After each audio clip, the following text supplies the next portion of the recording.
nos enfants, le bonheur de nos vies. C'est pour parler d'eux que je vous invite à m'accompagner.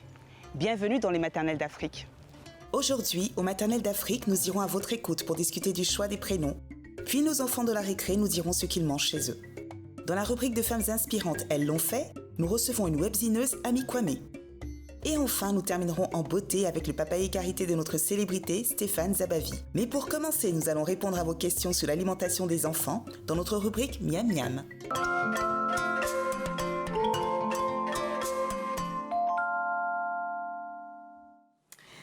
Alors, aujourd'hui, je vais répondre à la question d'Aïssata qui nous écrit depuis le Mali. Donc, qu'est-ce qu'elle me dit, Aïssata?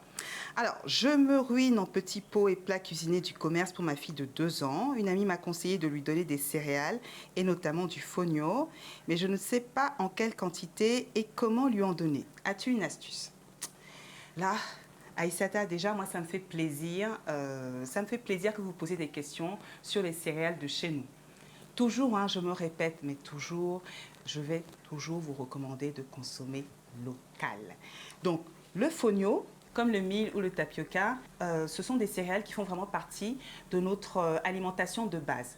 Mais effectivement, au fur et à mesure que le temps est passé, le fonio est sorti de nos habitudes alimentaires, je veux dire à l'époque. Hein. Le fonio est riche en calcium, en magnésium, en zinc, en manganèse, il est sans gluten et puis elle se digère très facilement. En parlant de digestion justement, avis à toutes les futures mamans qui nous regardent, les enfants, les personnes âgées et puis les personnes en surpoids, le fonio, s'il y a bien une céréale qu'il faut introduire dans votre alimentation, dans vos régimes, dans votre diététique, c'est bien le fonio. D'ailleurs, à propos de recettes, à propos de diététique, j'ai une recette que ma copine Olivia de Souza, qui est chef au Togo, m'a transmise et je vais la partager avec vous. Donc en fait, qu'est-ce qu'elle me dit? Vous faites revenir des petits oignons avec des pois chiches, des cubes de tomates, du poivron, un peu d'huile de coco ou de soja. Et quand tout est cuit, pas trop, hein, parce qu'il faut que ça reste ferme et assaisonné pour le goût, on verse le fonio cuit, on mélange et c'est extra. Vous savez, ça fait un peu comme le riz au gras là, que l'on mange en Afrique de l'Ouest. Voilà. Donc là, au lieu de faire du riz au gras, on fait du fonio au gras. Vous pouvez aussi le préparer en dessert en laissant bouillir le fonio dans du lait avec un peu de sucre, un peu de vanille et un jaune d'œuf. Et quand j'y pense en parlant de recettes et d'ambassadeur du fonio, est-ce que vous connaissez le chef sénégalais Pierre Thiam? Pierre Thiam, il a donc plusieurs restaurants à New York, il a ouvert un restaurant à Dakar et il est en train de promouvoir le fonio. Ce qu'il voudrait, c'est que le fonio rentre de nouveau dans nos habitudes alimentaires.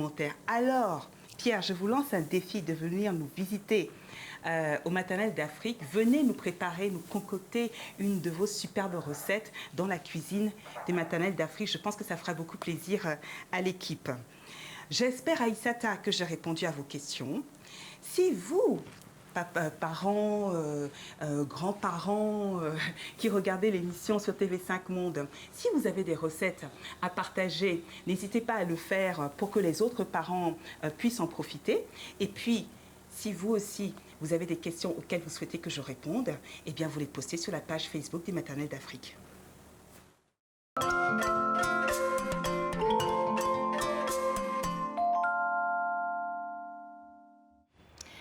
Il y a des étapes très importantes dans la vie de parents, notamment le choix des prénoms. Par exemple, mes parents m'ont appelée Angela Arlimba, parce que Angela, mes parents étaient fans de Angela Davis, et Arlimba, parce que je fais partie d'un groupe, le groupe Akan, ce qui est un grand groupe qu'on connaît en Côte d'Ivoire, au Ghana et au Togo. Et dans ce petit groupe d'Akan, il y a les Adigo, et la première princesse, la première fille s'appelle Arlimba. Du coup, le prénom va avoir, on dit toujours que le prénom va avoir des conséquences sur la destinée de la personne qui la porte. Et c'est de ça dont on va parler aujourd'hui. Je reçois aujourd'hui Corédé, qui nous fait le plaisir de venir nous raconter ce que veut dire son prénom et pourquoi elle le porte. Parce que vous me direz, parce que ses parents lui ont donné, elle n'a pas trop le choix. On peut pas... Enfin, remarquez, il y en a qui changent de prénom après. Oui. Bonjour Angela. Bienvenue Corédé. Nous recevons donc le docteur Kwame qui est psychologue. Oui. Bienvenue, merci d'être venu aux Maternelles d'Afrique. Et nous recevons le fameux comédien, chanteur, sportif, Stéphane Zabavi d'Iflame. Bonjour Stéphane. Bonjour Angela. Merci d'être venu. Donc on va commencer par Corédé. Corédé, vous êtes une maman de 44 ans, vous avez une fille qui a 11 ans. Pourquoi Corédé? Mon père étant nigérian, donc avec ma mère, ils ont décidé de me donner un prénom Yoruba. C'est original, ça a une signification. J'aime beaucoup ce prénom. En plus, sa signification est assez intéressante. Corédé, c'est apporte le bonheur. Et c'est un prénom qui n'est pas usuel, ni au Nigeria, ni chez les Yoruba. En tout cas, à l'époque où je m'appelais Corédé, on n'était que 3 ou 4, je crois, dans tout le grand Nigeria à avoir ce prénom. Donc c'était assez rare. Je rappelle qu'au Nigeria, ils sont à peu près 180 millions d'habitants, donc c'est beaucoup. Exactement. Donc aujourd'hui, il y a Corédé Bello, que tout le monde connaît. Et depuis, il y a énormément de Corédé qui sont apparus, etc. Mais à l'époque, c'était vraiment très rare. Et lorsque je me présentais, que je disais Corédé, on disait toujours « Ah, merci Corinne, Corélie, Coralie ». Non, Corédé, Corédé. Comme ça se prononce, avec un K. Et est-ce que ce prénom, est-ce que vous avez apporté le bonheur à vos parents? Je pense que oui, et ils m'ont apporté le bonheur aussi, beaucoup. Je les remercie en tout cas pour ce beau prénom. Heureusement, ils m'en ont donné qu'un seul, parce que s'il fallait que je reprenne sur les autres, ça aurait été compliqué. Et aujourd'hui, je suis fière de porter ce prénom avec une signification, une partie de mes origines aussi, et puis le côté rare surtout. Je trouve que ça développe la personnalité, on s'affirme, puisqu'à chaque fois, il faut redire comment ça s'écrit, comment ça s'appelle. J'ai aussi des Coréda, Cored, etc. Mais c'est un bon sujet de discussion pour commencer. C'est un très beau lorsqu'on prénom. est présenté. C'est un très beau prénom qu'on n'oublie pas. Franchement, j'aime beaucoup. Docteur Kwame, vous êtes psychologue. Alors, qu'est-ce que vous pensez de ce que vient de nous dire Corédé? Est-ce que vous pensez que le prénom peut forger la personnalité? Vous savez, ma grand-mère disait, elle était très croyante, il ne faut pas donner un prénom d'une femme de la Bible qui a eu des problèmes, parce que sinon, l'enfant va avoir des problèmes. Qu'est-ce que vous pensez de ça? Effectivement, je partage l'opinion de Madame Corédé. C'est d'autant plus que l'être humain s'identifie par rapport à quelque chose. Et ici, le prénom, en réalité, participe de l'identité de l'individu. Et donc, du coup, il va sans dire que cette identité, du moins ce prénom, sera en lien avec la personnalité de l'individu. Tout à l'heure, si on rentre ici, qu'on dit Félicien, je pense que je serai le seul à bouger. Alors que si on dit Corédé, bon, ça ne me dira rien. Tout simplement parce que Félicien est mon identité. Puisque chaque nom a une certaine signification, cela, bien entendu, va avoir un impact sur mon développement en termes de personnalité, en termes de caractère, en termes de comportement, bien entendu. Donc, ce que vous dites, c'est que les parents qui font bien attention de choisir les prénoms qui ont des significations, quelque part, ils sont en train de donner une identité à leur enfant. Bien sûr, bien sûr. Parce que si on se réfère, par exemple, à l'Afrique ancienne, et dans certaines contrées, d'ailleurs, ça continue aujourd'hui, on ne donne pas le prénom parce qu'il faut donner le prénom. Puisque l'enfant qui vient, il vient avec une histoire. Et donc, seul l'oracle peut nous dire quel est le message que porte cet enfant, des anciens, des dieux. Et c'est à partir de ce message-là qu'on va bien entendu définir le prénom de l'enfant pour le baptiser. Eh bien justement, Stéphane, vous avez 2 garçons, Yohan Kinania Jamaï, qui a 11 ans, et Sean David Ariel, qui a 10 ans. Bon, vous savez quelle question je vais vous poser, hein? Pourquoi ces prénoms?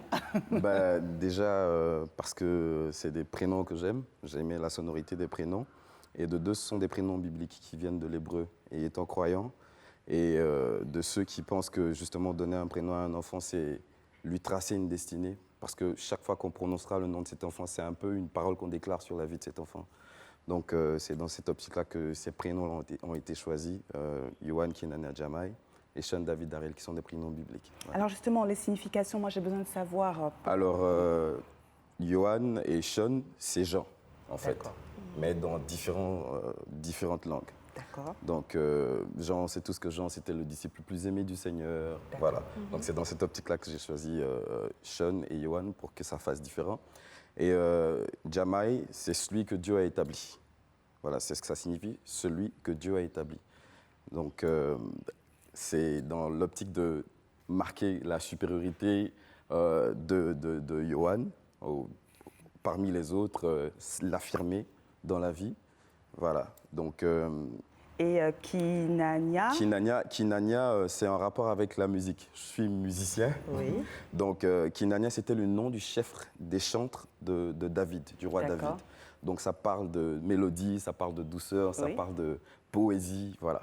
D'accord. Donc, pour Yohan, c'était le cas. Et pour David Ariel, David, on sait tous que c'est le roi David, voilà. Donc, Enfin, on sait tous.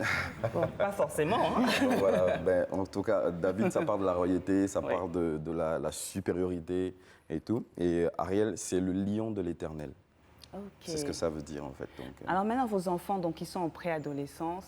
Mhm. Je pense que vous avez déjà vu un bon aspect de leur personnalité. Mhm. Est-ce que vous pensez que les prénoms que vous avez donnés ont vraiment dessiné leur, vous savez, leur identité, leur personnalité? oui, je dirais que ça, c'est le but dans lequel je l'ai fait a été atteint parce que je peux voir à travers leurs différents comportements comment est-ce qu'ils s'expriment au milieu des autres. Par exemple, Sean, c'est quelqu'un qui est passionné par tout ce qui est art oratoire. Il aime D'accord. parler, prendre la parole en public, les poésies à l'école, il est toujours devant. Yohan, lui, c'est le sport, Ah oui. il fait du basket, il est capitaine de son équipe, D'accord. des choses de ce genre. Donc voilà, je pense que l'effet a été atteint. Mais j'avais une question à vous poser justement, docteur Kwame, sur les prénoms. Parce qu'effectivement, au Togo aussi, hein, donc moi je viens du Togo, et au Togo, on va vous donner, vous êtes né par exemple le mercredi, Tout à fait. vous allez avoir le nom de la personne qui est née le mercredi, Oui. après le nom de la grand-mère, Oui. le nom de l'aïeul, le prénom de la tante, de la machin, ça va durer 15 prénoms comme ça. Et quand à l'école, on vous demande de vous lever et donner votre prénom, vous devez citer les 15 prénoms avant d'arriver à votre nom de famille. Qu'est-ce que ça peut avoir comme conséquence au niveau social de porter tous ces prénoms comme ça, sachant que, vous savez, les enfants sont durs entre eux? Oui. D'accord. D'abord, au niveau social, il faut dire que cela va permettre d'identifier cet enfant-là par rapport aux autres enfants qui viennent d'autres familles. Parce qu'en réalité, c'est toute la famille qui est incarnée en l'enfant.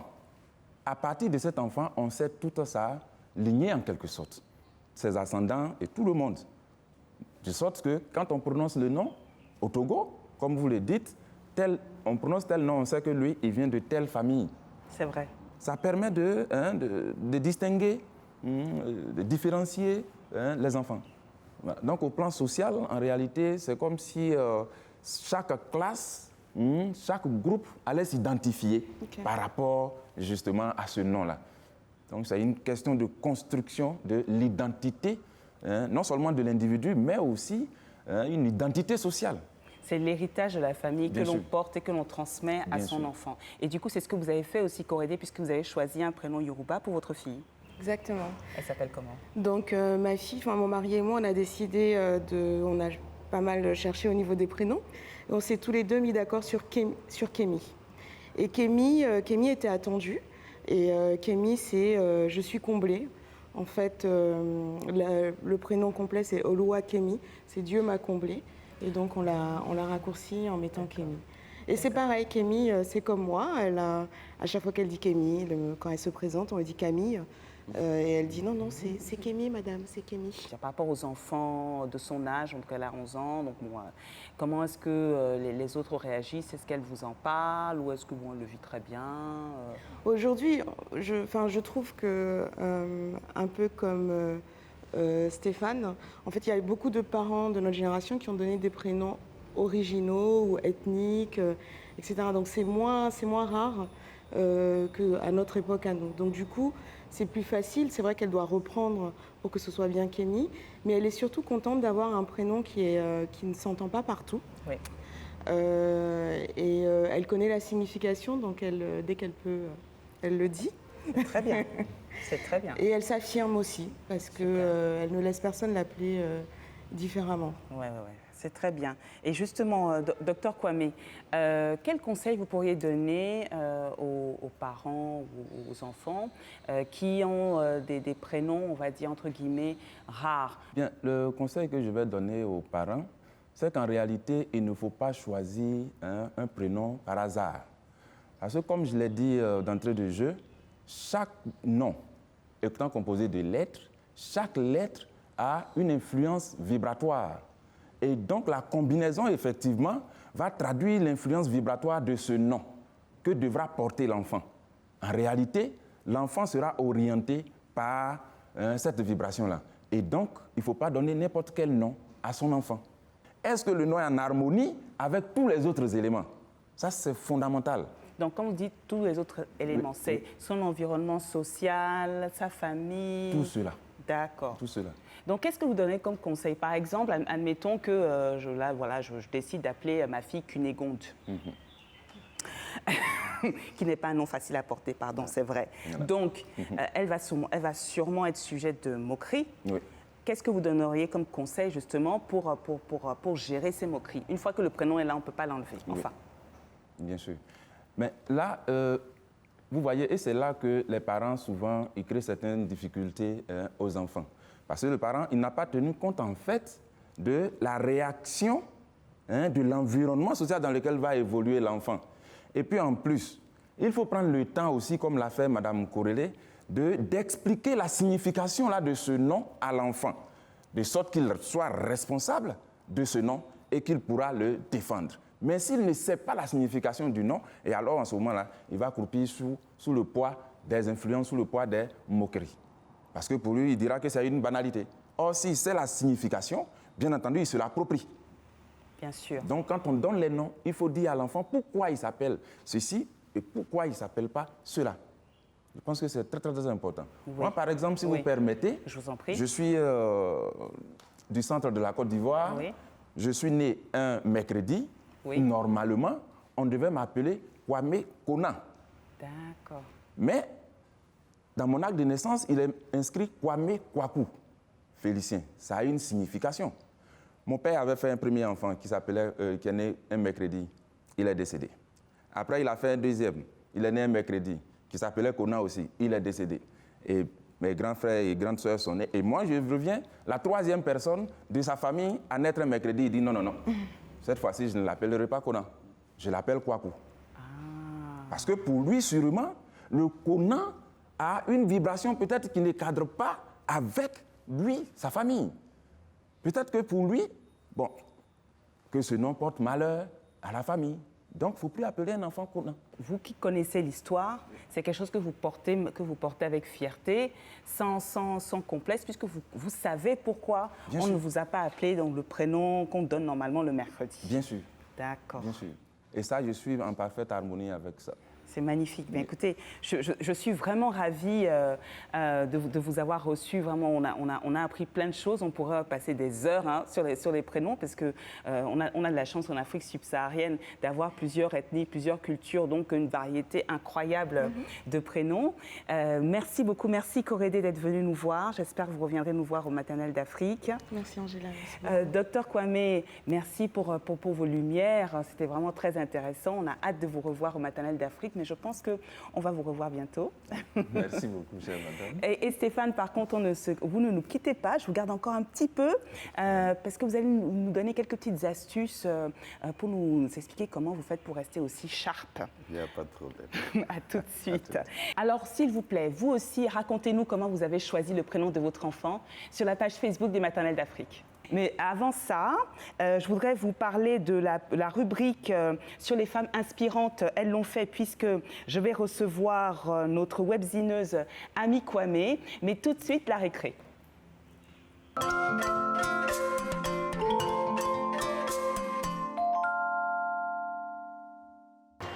Côte d'Ivoire, on mange à Tiéké. Au Bénin, on mange la pâte. Au Gabon, on mange des pâtes. Aux États-Unis, on mange tous les plats. Au Bénin, on mange la pâte. En Mali, on mange du foufou. À l'île Maurice, on mange des rôtis, des dalles pourries, du curry du carré, du rogaille saucisse. Au Togo, on mange du foufou, du attiéké. Au Gabon, on mange de la viande, des pâtes. Et aussi, on mange du foufou, du riz.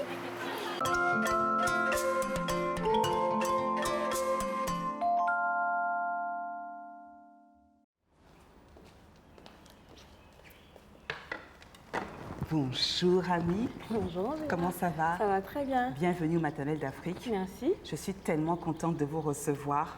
Alors, vous faites partie de ces femmes inspirantes. Vous avez créé un webzine qui s'appelle Ayana Webzine, qui donne des informations, c'est ça? Voilà, c'est un site qui donne des informations, des conseils et astuces sur la vie quotidienne de femmes et qui présente des parcours féminins aussi. D'accord.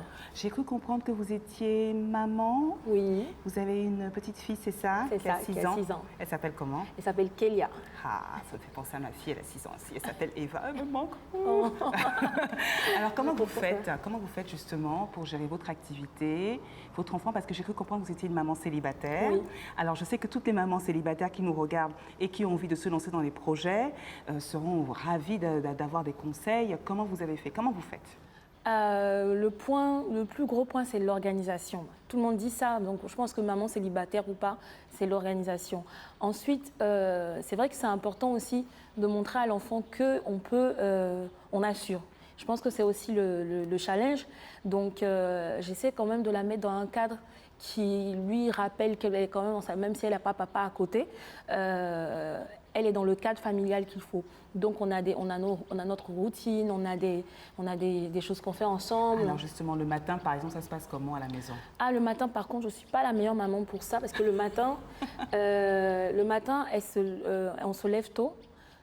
Elle se prépare avec la nounou pour l'école, parce que moi, par contre, je suis couche tard, donc je me lève plus tard. Elle est à l'école jusqu'en fin d'après-midi. Quand je peux, je vais la chercher à l'école. Quand je ne peux pas, je m'assure d'être là au moment où elle rentre de l'école, où je suis là quand même 1 heure après. Donc on dîne ensemble, on passe du temps ensemble, donc entre 18h et 20h30. 20h30, c'est l'heure du coucher pour mademoiselle, elle va se coucher et moi, j'enchaîne tout ce que j'ai à faire pour le soir ou toutes les tâches que j'ai à faire. Du coup, je dors plus tard. Et puis vous parliez, quand vous prépariez l'émission, d'une journée off, justement, vous ne travaillez pas pour passer du temps avec. Oui, voilà. En fait, c'est le dimanche où le dimanche, c'est vraiment notre moment à nous. Donc, moi, je fais des cours de danse, j'y vais avec elle. Le matin, on va... Je ne sais pas pourquoi elle adore aller au supermarché, c'est son activité préférée, je ne sais pas. Supermarché. Oui. Elle fait quoi là-bas? Elle fait les rayons? Elle fait les rayons, elle aime pousser le chariot, le petit chariot. Donc elle aime avoir son chariot, moi, mon chariot. Donc on n'a jamais le... Même si je vais prendre deux choses, elle va avoir son chariot. Elle fait la dame. Voilà, elle fait la dame, voilà. Donc elle adore ça, donc on fait les courses ensemble, on va à la danse ensemble. En fait, plein de choses ensemble pour justement passer du temps. Est-ce que justement, vous en tant que maman célibataire, est-ce que vous avez souffert du regard des autres ou au contraire vous avez eu que des regards bienveillants comme le mien actuellement en Maternelle d'Afrique? Honnêtement, non. Je pense que j'ai pas... Peut-être que je vis avec des œillères ou je ne sais pas, mais je dis souvent qu'on a autour de nous que ce qu'on attire aussi. Si je me sentais coupable d'être mère célibataire, je pense que je sentirais le regard des autres. Le premier regard qui a été quand même le plus difficile à régler ou à gérer, c'est forcément les parents, la maman qui se dit « Oh mon Dieu ». Ma fille va être mère célibataire, sa petite fille va pas être équilibrée, etc. Après, quand les parents voient que en fait ça se passe bien, que la petite a tout ce qu'il faut et que tout se passe bien, elle est bien encadrée, franchement, j'ai pas souffert de ça. Et financièrement, comment vous gérez? Alors financièrement, j'ai vraiment, j'ai de la chance parce que le père de ma fille ne l'a pas abandonnée, pas du tout. Donc on se partage les dépenses. Donc, honnêtement, ça va. J'ai pas l'enfant 100% à ma charge. Donc, et puis vous gérez de toute façon. Et puis on gère, voilà, on gère. Voilà, je gère. Voilà. Gérer. Oui. On gère tout de toute façon. Voilà. Dans tous les cas, comme je dis, c'est mon enfant. Et, si tu ne peux pas gérer, je gère. C'est pas le plus compliqué. En tout cas, Ami, vraiment, merci d'être venue nous voir au Maternelle d'Afrique. Vous faites partie de ces femmes inspirantes qui l'ont fait. Vous l'avez fait. Vous avez monté votre webzine. Vous êtes maman célibataire. Vous êtes debout. Vous savez, aux Antilles, on les appelle les femmes debout. Elles sont debout, elles sont là, quoi. Elles avancent. Ouais. Donc, merci encore et Merci j'espère beaucoup. que vous nous ferez le plaisir de revenir nous voir. Quand vous voulez. Merci, à bientôt. Merci, au revoir.